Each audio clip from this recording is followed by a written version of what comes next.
Good morning, everyone, and welcome to this week's View on Africa briefing. My name is Omar Mahmoud, and I'm a researcher in the Addis Ababa office at the Institute for Security Studies. And the topic this week, we're going to be looking at Boko Haram after Sambisa. Now, what we mean by this is essentially Nigerian President Muhammad Buhari made a pretty big announcement towards the end of 2016 regarding the status of Boko Haram. Now, he has a bit of a habit of doing this. At the end of 2015, he infamously stated the group was technically defeated, which was a little unclear what he meant by that, and given the rate of violence that we've seen in the continuing year, a bit misleading. I think what he was talking about was how Boko Haram had been pushed from a lot of areas of territorial control, which was accurate, but I think his words were a bit perhaps optimistic and misleading. Anyways, at the end of 2016, just 2 months ago, 6 weeks ago, he stated that Sambisa Forest had been retaken and cleared from Boko Haram militants. Now, this is a big deal because Sambisa Forest has become a bit of a symbolic issue in the fight against Boko Haram, but also one of their main safe havens in one of the areas where they were hiding out. And it's a rather large stretch of area in southern central Borno state area. So Buhari's announcement that Sambisa Forest has been taken, that the militants are on the run, that this was their last enclave, is a definite significant advancement in the war against Boko Haram, and it really was the culmination of a few different operations specifically targeting that area over the past few months. So a big symbol, very big symbolic victory for sure.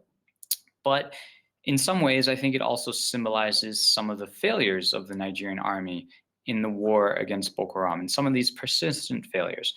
For example, despite this major offensive to take back Sambisa, there was absolutely no sign whatsoever of Boko Haram leader Abu Bakr Shako.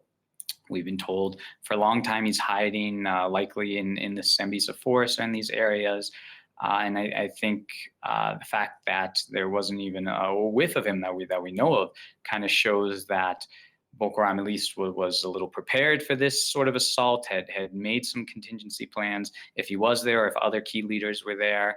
And really the most important point, the fact that they were able to still move around in the area undetected and to other areas and other safe havens. So that's one aspect. The other issue is, again, looking at high value sort of people in this battle, the Chibok schoolgirls. They about 195 of them are still missing, and none of them really turned up during this battle either. There was one girl who later became identified as a Chibok girl amongst a group of detainees from this area, but that leaves 195 other girls missing. So the fact that we didn't really get a whiff or sight of any of them, I think, is another issue in securing these high-value people in this battle. And again, really shows the ability of Boko Haram to have other areas which they're hiding in and the movement of the group. At the same time, the impact of this sort of announcement is a bit debatable, especially when we're talking about in terms of a reduction of violence. Suicide attacks since Buhari's late December announcement haven't really gone down. We've recorded 18 different incidents in the past 1.5 months. And I think there's a good story, a suicide bomber who was detained yesterday, that kind of illustrates how the fall of Sambisa might not really affect these operations. And so this was an 18-year-old girl who was deployed by Boko Haram on a suicide mission, but did not wind up detonating and was detained by security forces. And her story came out yesterday and this morning. And so basically what she was saying is she had traveled 3 days to get to Maiduguri, that she confirmed she was part of the Shiko faction, but importantly, that she was told when she gets to Maiduguri, detonate anywhere there's a crowd. So I think this tells us a few things. One, that the bombers are being held and being equipped significant distance from Maiduguri. She had to travel 3 days to get there, which is important actually that they're not being trained and equipped within the city itself, but these actions are still taking place in other sorts of safe havens and other sorts of areas where Boko Haram's hiding out. So that's one aspect. The other is, I think, an interesting point that she was told to detonate anywhere there was a crowd, and that really speaks to the indiscriminate nature of this sort of violence, but also the lack of kind of target planning and shows to me that it's really, in Boko Haram's sake, a more simplistic type of operation. And so I think even if Sambisa has fallen and truly been cleared, I don't know if that's really going to affect this type of wave of violence, given how simple it seems to be on Boko Haram's part. So I think the territorial aspect is an important part. But when we're looking in terms of reduction of violence and really, which is the outcome we want to see, more will need to be done. We can't expect simply clearing some key areas, albeit a very large symbolic area, to have an immediate impact there. In short, I think there's plenty of other safe havens in which Boko Haram operates and can do these sorts of things. The other sort of aspect looking at that is Boko Haram has been split into multiple factions. We're aware of that. And the faction within the Sambisa forest, by all accounts, is that linked to Shiko. But when we're looking at the group going forward, and especially looking in terms of reduction of violence, I think we need to consider all the different factions going on there, and especially that the other ones might not be present in Sambisa Forest. So I just wanted to take a quick look at the three sort of big divisions within the Nigerian jihadist movement in reflection of this and what's kind of been happening with them recently. When we're looking at the Shiko faction, I think it's important that we have a screenshot of a video he made here after the clearing of Sambisa Forest. So you can see he's still recording videos out in the open. He's still very confident in that regard, which kind of then again shows the impact or the lack thereof of clearing Sambisa in some ways. This statement, he came out with an audio statement also in mid-January, claiming an attack at the University of Maiduguri and denying the narrative of the government narrative in Sambisa. And I think interesting to look at some of his messaging. He's come out with this new messaging wing called Wadi Baya, which translates into clear speech, but it's reverted very much to his pre-Islamic State messaging style. And so by that, I mean, prior to the March 2015 pledge to the Islamic State, Boko Haram's messaging was very concentrated around Shiko, very concentrated on leadership. It often included long-winded, rambling, repetitive statements by Shiko himself, and was of poor quality. This screenshot even is not of great quality. And these are things that changed in the run-up to the pledge to the Islamic State. But it's very interesting, since the division, Shiko has kind of reverted to these sorts of messaging dynamics. Now, looking at the Abu Musab al-Barnawi faction, which is the one backed by the Islamic State, and Mama Noor is a key militant that is thought to be associated with this faction.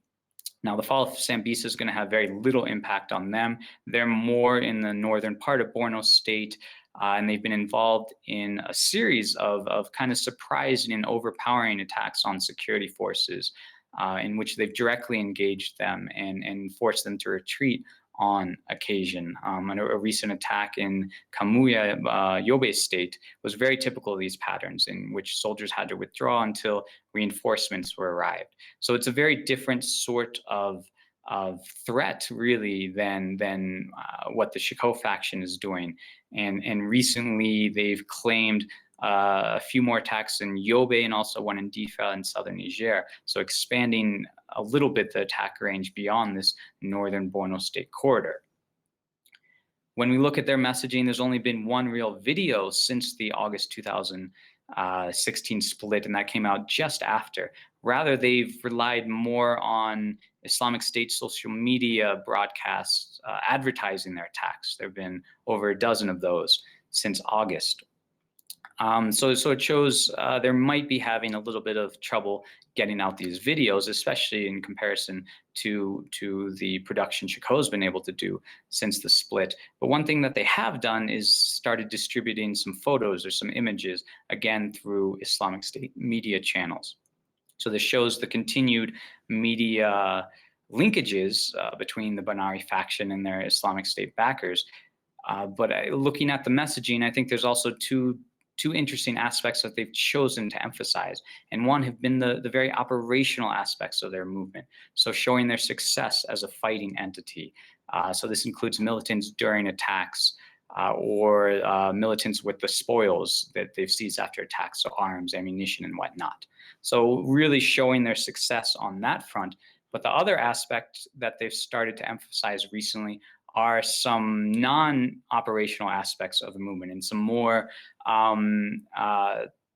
sort of not fighting aspects. So we have some photos here. The ones on the left are from an initial batch showing the daily life of militants. And so you can see one reading the Quran. You can see some others working on a laptop while some surrounded by some weapons. And then, interestingly, I think the ones on the other side are showing the implementation of Sharia justice in an unnamed location in the Lake Chad area. So you can see in the top corner, morality police, and they have very specific uniforms there. Going into a market, and they read out a punishment and then delivered the verdict in front of a crowd there. So that, to me, shows them this sort of emphasis on these non-operational aspects of the movement is more emphasizing their ability to impose justice or deliver justice in the region and be a governing entity. So it really speaks to these wider aspirations of, again, territorial control and having an Islamic state in that area. And so I think that's a stark contrast to Chico's speeches, which has predominantly been about him. Now, going forward, the third movement we should just discuss quickly, though they haven't really done much recently, is the Ansaru movement. And they made a lot of headlines in 2012, 2013 for breaking away from Boko Haram and a series of foreign national kidnappings. But really nothing has been heard from them in about 2 years, up until last month, when in Al Risala, which is English language magazine, but coming from Al-Qaeda groups in Syria, published a piece supposedly from Ansaru leader Abu Usman al-Ansari. Now, we should remember that Khalid al-Barnawi, the presumed leader of Ansaru, not to be confused with Abu Musab al-Barnawi, but Khalid al-Barnawi was arrested this past April in Kogi State in southern central Nigeria. And that's a fact that this article also confirms. And the article goes on to explain why they broke from Chico's movement, predominantly over issues of the permissibility of targeting Muslims, as the female bomber being told to detonate anywhere there's a crowd, these sorts of attacks that speaks to. But again, I think it's very interesting, in one, that we haven't heard anything from Ansaru in 2 years and really thought the movement more or less ceased to exist.